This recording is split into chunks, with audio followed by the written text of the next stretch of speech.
Then marami sa atin, gusto natin ng magical healing. Kaya na, ang daming lumilinya sa mga albularyo.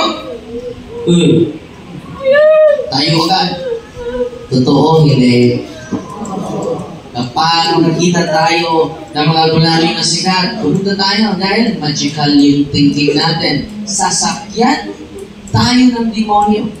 Dahil yung magical thinking natin ay laging umiiral. Ano yung kanta ng demonyo?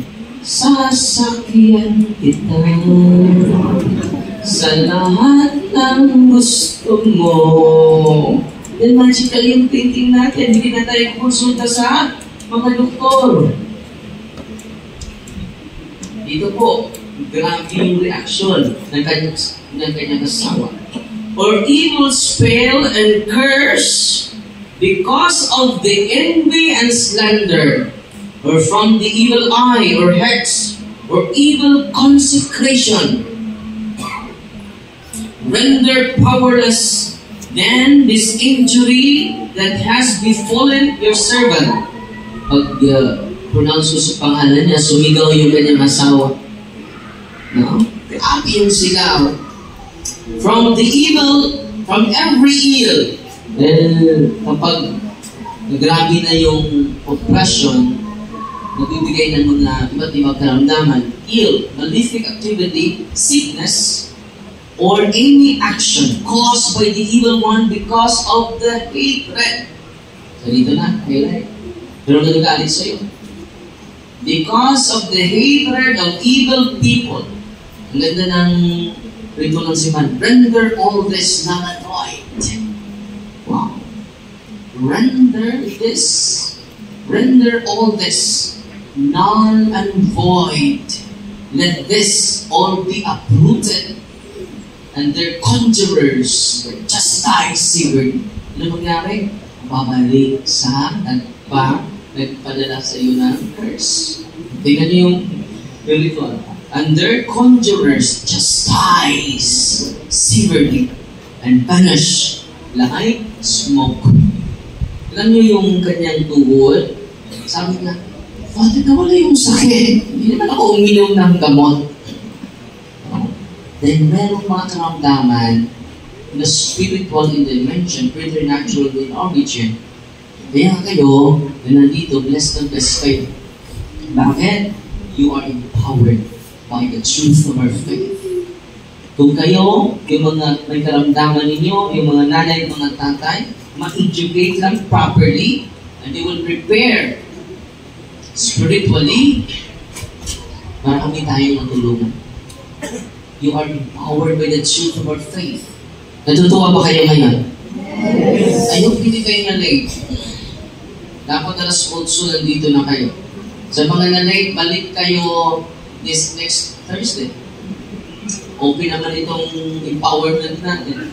Wala namang bayad. Libre naman yung empowerment natin. Bakit? Ano yung objective namin? Na-empower kayo? That all of you will be dependent on God, not to other direction, not to anyone please, but to the sacrament who is Jesus, the Eucharist who is Jesus, the sacrament of confession who is Jesus, then all priests can administer.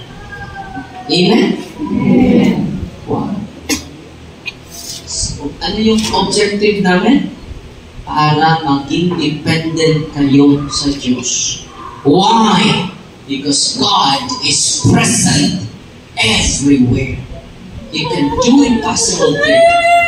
Si Father naroon lang ng pangyarihan. Kilikili power lang.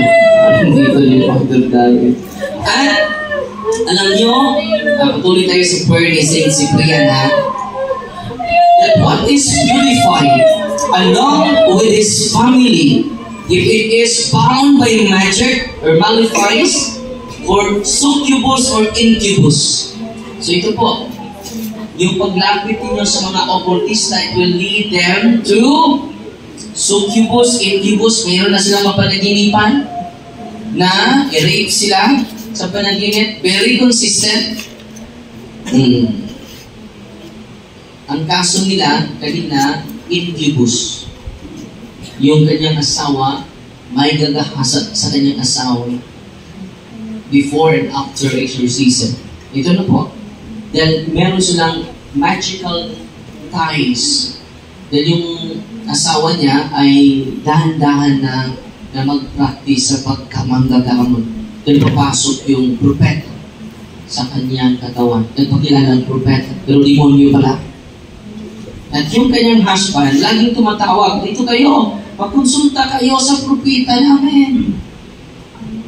Dahil may espiritu papasok sa kanyang katawan. So, yun po, unholy soul ties. No? Sa mga preternatural spirits. Ano nangyari sa kanya? Dahan-dahan yung covenant niya ay it led them to curses or sorcery or if 72 curses has been thrown at your servant or 372 magical spells were sent in order to harm your servant or his household. Dito po, grabe yung kanyang pagsigaw. Patuloy natin ha. O Lord, grant that the instant my prayer request comes before your presence, dying that they be all freed from every bandage, every disease. Dito sumigaw siya, every bandage, every disease, from every magic ties, from every succubus, incubus, infestation, and sorcery, from slander. Ano nangyari kapag lagi tayong pumupunta sa kanila? Ito yung consequence. Long na si, buwan na ka. Kailan mo buwan? Ano pa? Impotence. Uy, ito mga impotent yan, na? Posible, ay medical explanation na. Beyond medical diagnosis, only siya, and spiritual reason. Impotence, and from injustice, from all deceit and obstruction on the part of the devil, at the very moment that your servant with his entire family were released from the power of the evil one. Dito po, sumisigaw yung demonyo. Kanina, before ko nag-isa doon sa family life, sa exercise ako, yung kanyang asawa ay possess, pero hindi na possess ngayon. Operasyon na lang. At itong operasyon niya ay galing pala sa curses sa kanyang husband. So, every cases is unique. Every cases is unique. Kaya nga, nagplano ako na hindi na lalabas, dito na lang ako. Dahil I learned a lot of things when I give quality time every cases. I learned a lot of things. Walang tigil sa pag-learn sa mga unique cases. So dito tayo sa, pinapromise ko sa inyo, mayroon pa akong 1:30 lang po meron pa akong 12 minutes. Dito muna ako sa ongoing catechism. Masabi ko sa inyo, yung 3 sources of temptation, ang demonyo, hindi lahat galing sa demonyo. May sa mundo, pangatlo is our flesh. Pero ngayon, naka-highlight ako sa temptation related sa mundo, sa ating mundo. So, una, ang demonyo pala, it will amplify our perception, our attachment, and our perception, desire.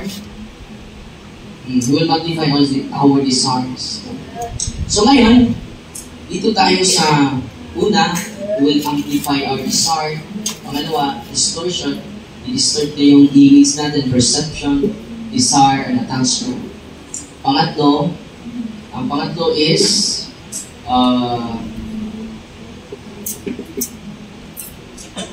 ang pangatlo ay twisted fear, and anxiety. Pang-apat, it will hide the consequence of our sins. Pang-lima, it will be clouded our judgment. Dito tayo sa pang-apat in relation sa liputan natin. Una, ay pang-apat na ito, demons hiding the consequence of our sin. Ito yung sabi ni Saint Origen. The bitterness is covered. Yung grabe na ang bigat sa ating kasalanan na consequence, i-hide niya. Is covered with sweetness. So the soul takes the bait, yung paon, yung pain, ay kakainin niya. Ang sarap. So yung sarap, ang i-present ng demonyo. Hindi yung consequence sa sarap. The mind, according to St. Augustine of Hippo, the mind becomes darkened and weak, lulled into security when sin is dressed in pleasure and hides its shade. Anong punto ni San Agustin dito? So, St. Augustine is warning that sin often comes disguised as something enjoyable and harmless. Ano yung kasalanan? Enjoyable and harmless. Kahit may asawa ka na, may ka-chatmate ka pa. Okay lang, nag-counseling ako eh. Pambihira ng ito asawa ko. Harmless na ako. Enjoy chatting with one another. Our mind can become darkened. Hindi na natin makikita because our mind is darkened. Meaning, we lose spiritual clarity. Ano nangyari sa atin? We lose spiritual clarity. Hindi niya magpakorek. Yung mag-correct, yun na po yung masama. Yung sa gawa ka ng fraternal correction, yung nag-correct sa'yo, fraternally, yun ang masama. Yung sumasang-ayon sa'yo, yun na ang mabuti. And lulled into security, believing the sin is safe or inconsequential. Wala naman ako. Ano nagpa-advise sa akin? Father, may asawa ko, pero wala naman akong pagkukulang sa asawa ko. Pero meron akong, Father, scholar. At itong scholar ko, Father, inibigay ko lahat ng makakaya ko. At inibigay din niya yung lahat ng pangangailangan ko. Father, masama ba yan kung hindi ako tutulong sa kanya? Sino magpaaral sa kanya? Ano yung kinabukasan niya, Father? Maawa naman ako sa kinabukasan niya. Di ba, Father, charitable ako? Ito yung example nito. Hindi naman ako nagpasakit ng iba. Nakatulong naman ako. Ligaya ko siya. At ibigay ko yung kagustuhan niya. Yung asawa niya, nakasimangot. Yan ang consequence. Sumaya ka, pero yung asawa mo ay hindi na siya. In reality, the pleasure is temporary. Good. The pleasure is temporary, and the shame and spiritual damage are hidden. The shame and the spiritual damage are hidden. So anong gawin natin? Be vigilant. Don't trust feelings of ease and comfort that come from sinful actions. So anong gawin natin? Be vigilant. Don't rely on your feelings. Kasi anong mangyari sa akin? Kung mawala ka? You are already complete as man. You are already complete as woman. We're not lacking. We're complete as person. No? Sabi ng asawa mo, anong mangyari sa mundo ko kung wala ka? Sabi naman ng asawa, nagagalit ako sa mundo! Yung mong asawa, bakit galit ka sa akin? Dahil ikaw ang mundo ko.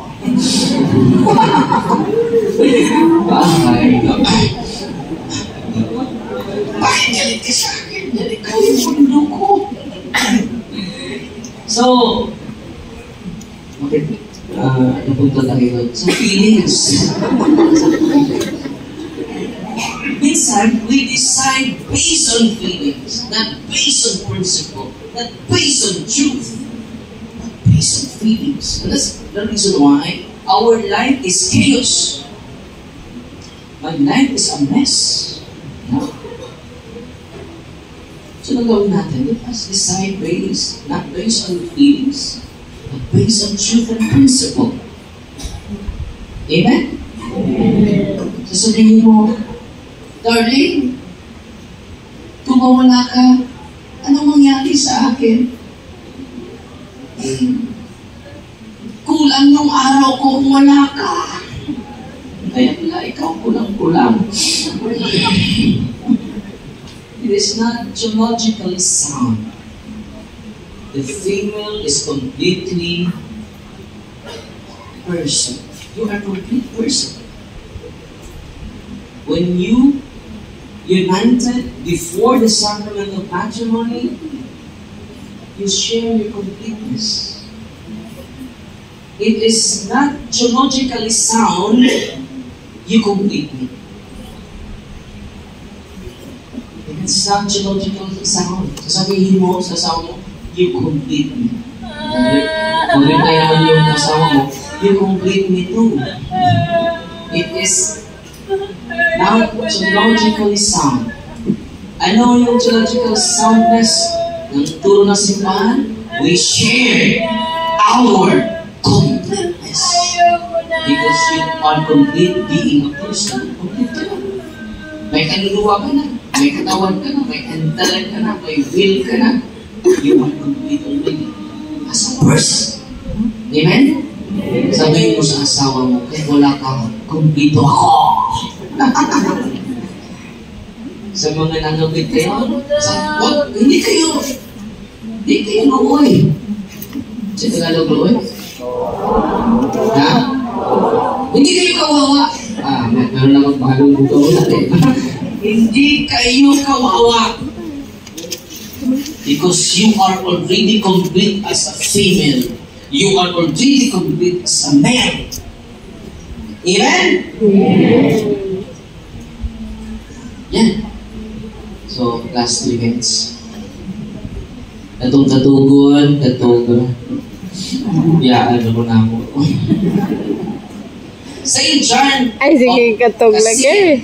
The demons take pleasure in showing only the sweetness of sin, concealing its bitterness and torment, that the soul may be enslaved. Grabe yan.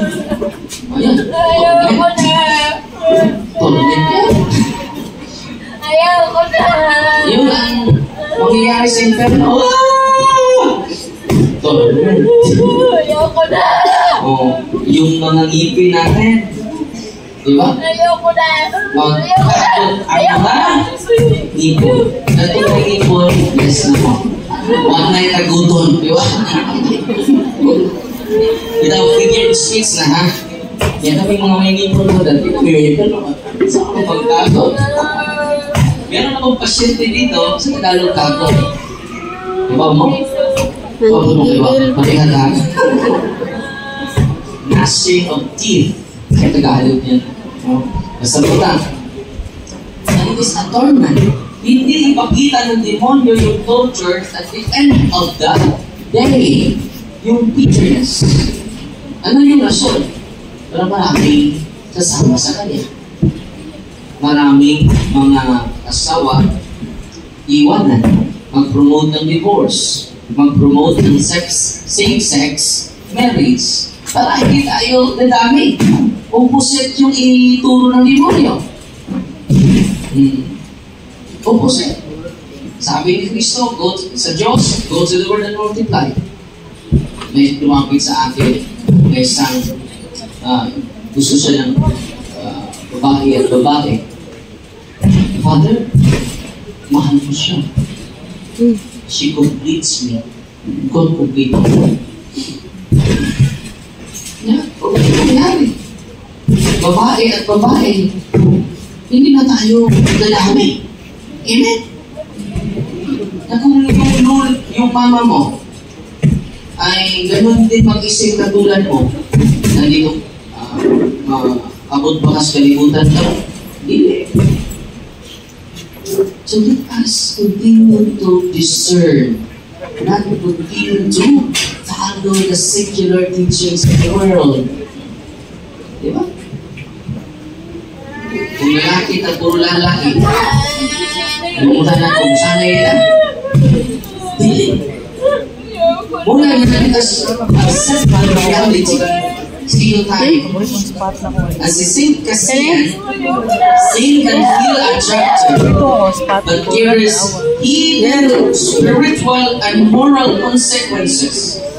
Awareness and discernment protect the soul. Ano natin maprotektahan yung kaluluwa natin? Mga kapatid, ito yung turo ni St. John. Discernment and vigilance. Awareness. Dito tayo sa practical ha. Example, itong kalaswaan, lust. Before sin, this will feel good, harmless. After sin, before sin, hindi ka, wala kang shame, wala kang guilt. Before sin, it is good, and harmless. After sin, ito na, shame, emptiness, addiction, broken relationships. The temptation hides these consequences.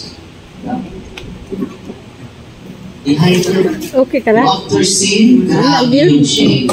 Magpaisog ka. Pero yun yung mas worse pa sa shame. Yung wala ng konsensya. Ibaga na ang konsensya. Hindi na pag-aala. May mo laro kayo sa, wak ko isa. Mas worse pala sa worse mo na final impenitence. Sa ng final impenitence, hindi na po yan mapatawad. Dahil hindi na niya tinuring yung kasalanan ng kasalanan. Amen? Example, gossip, yung libak. Before, it feels good to share this secret. So, ato-ato rin ha. Saba. Ato-ato rin. Kibaw ba ka? Ato-ato rin. It feels good to share this secret. After that, damage of friendship, regret, mistrust, wala kanyang tiwala sa kasama mo. Yun po. I-hide ng demonyo yun. You enjoy sharing the secret of your yung nasa ang tapadi mo. Dishonesty. Before committing dishonesty, just one lie. Okay, just one lie. No one will know. No one will know. After that, complicated cover-ups. Guilt. Loss of power and integrity. So, yan na nga. Nanumbra na yung oras ko. Kaya ulat ang tayo press na. Marami pa tayo may exercise mamaya. Nihilom na lang sila. Okay, matakot ha. May mga demonyo ako ng takot talaga. At matatakot sila sa mga pari. Sino yung natatakutan ng mga demonyo? Pare. Mga pari. Ano nangyari ngayon? Yung pari ang takot sa demonyo. Totoo, hindi. Kung may kumpisal, may pari. Kung may kasal, may pari. Nag-celebrate pa. Kung may binyag, may pari. Kung may maposes, nasaan ang mga pari? Tago. Nahadlo. Hindi nila alam na yung demonyo, kung takot sila si demonyo, higit pa yung demonyo natatakot sa kanila. Uy. Kaya din, nabautismuhan na kayo. Totoo? Yung demonyo, natatakot kayo sa demonyo, mas takot din yung demonyo sa inyo. Bakit? You are baptized in the name of the Father, and of the Son, and of the Holy Spirit. Amen? It is Holy Ghost. Why? Dito sa center, yung kasamaan natin, in-increase your knowledge. Bakit nagkakaroon sila? Pupunta yan sa ibang center, hindi naman maganon yung mga bata. Bakit dito sa center? Bakit yung takot nila? Because our team increases their knowledge. Good. Natutuwa ba kayo ngayon? Sikrito natin yan. Atin na atin lang yan. Because you listen well to the catechism, you increase your knowledge, the wonderful consequence, Satan will increase his fear to all of you. Amen! Amen! God is good! All the time! Masukot din ako din. Ang hadlok ng yawa, nanindog na mo, ang pinangalatong